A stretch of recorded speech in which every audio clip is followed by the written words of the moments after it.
Bismillah, Assalamualaikum warahmatullahi wabarakatuh.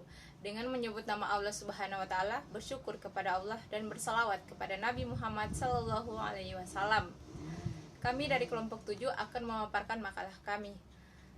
Sebelumnya, perkenalkan, nama saya Arifka Indah dengan NIM 195120112. Baiklah, pada kesempatan kali ini saya akan memaparkan makalah kami dengan judul Istisan sebagai sumber hukum. Saya akan menjelaskan pada bagian pengertian istisan. Untuk mengefisienkan waktu, langsung saja kepada pembahasan materi. Pengertian istisan. Istisan secara etimologi merupakan bentuk masdar dari istisan yang berarti menganggap baik sesuatu atau mengira sesuatu itu baik. Abu Hanifah tetap menggunakan arti lugawi sebagai dasar pemakaian istisan, yaitu astasin, berarti saya menganggap baik. Arti lain dari istisan adalah mengikuti sesuatu yang lebih baik atau mencari yang lebih baik untuk diikuti. Definisi yang paling umum ialah perpindahan dari suatu hukum dengan suatu kasus karena ada dalil syara yang khusus.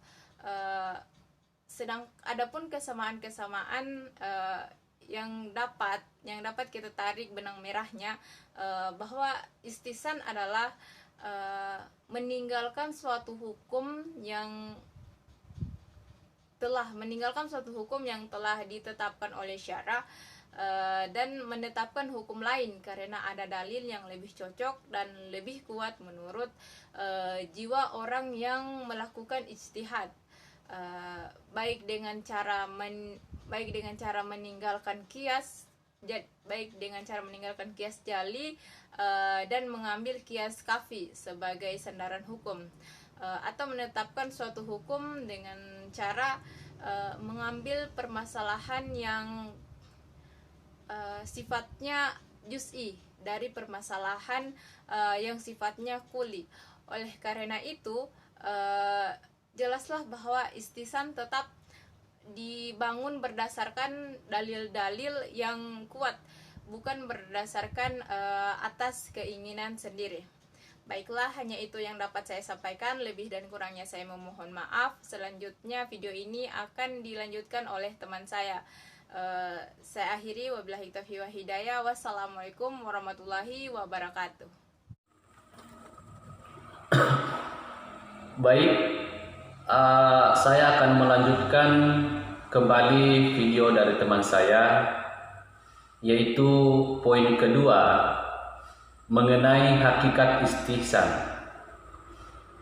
Para ulama fikih berbeda pendapat mengenai keabsahan istihsan sebagai dalil pokok dalam pengambilan hukum.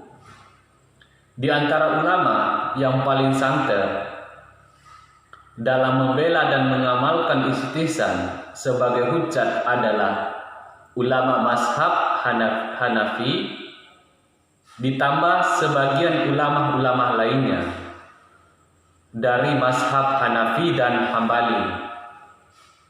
Hanya saja ulama mazhab Syafi'i memiliki pandangan yang berbeda dalam memposisikan istihsan sebagai dalil pokok dalam pengambilan hukum. Sebenarnya tidak ada perbedaan yang signifikan antara pandangan ulama yang membela dan mendukung istihsan dengan ulama yang menentang istihsan.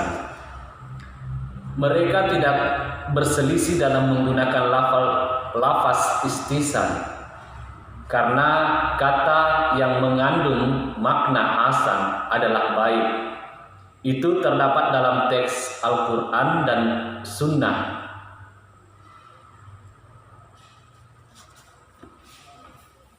Bismillahirrahmanirrahim. Assalamualaikum warahmatullahi wabarakatuh. Nama saya Oktaviani. Baik, saya akan melanjutkan penjelasan dari teman saya. Saya akan menjelaskan di bagian B yaitu pembagian istihsan.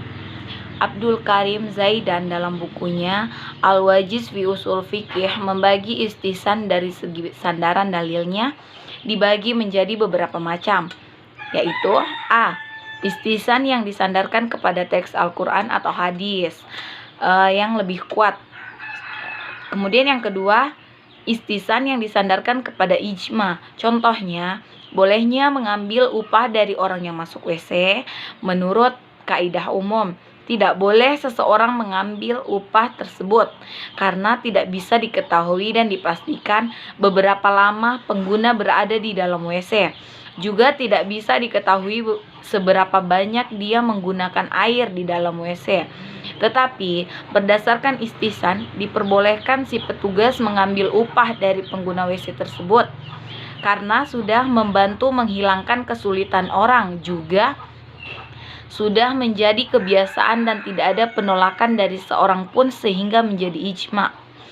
Kemudian yang C, istihsan yang disandarkan kepada adat kebiasaan, seperti pendapat sebagian ulama yang memperbolehkan wakaf dengan barang-barang yang bergerak, seperti mewakafkan buku, mobil, dan barang-barang lainnya.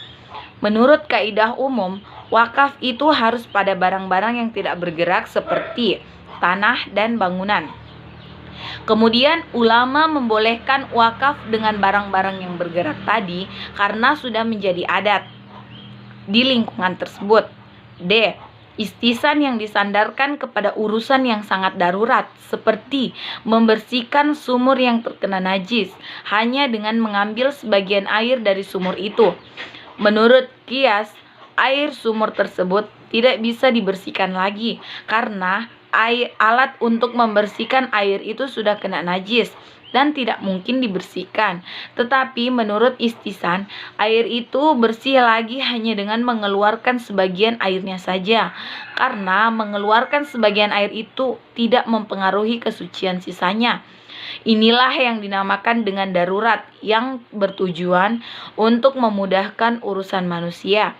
Selain itu, juga dalam ayat Al-Quran sudah disebutkan bahwa agama itu bukan untuk menyusahkan manusia. Sekian, terima kasih. Assalamualaikum warahmatullahi wabarakatuh.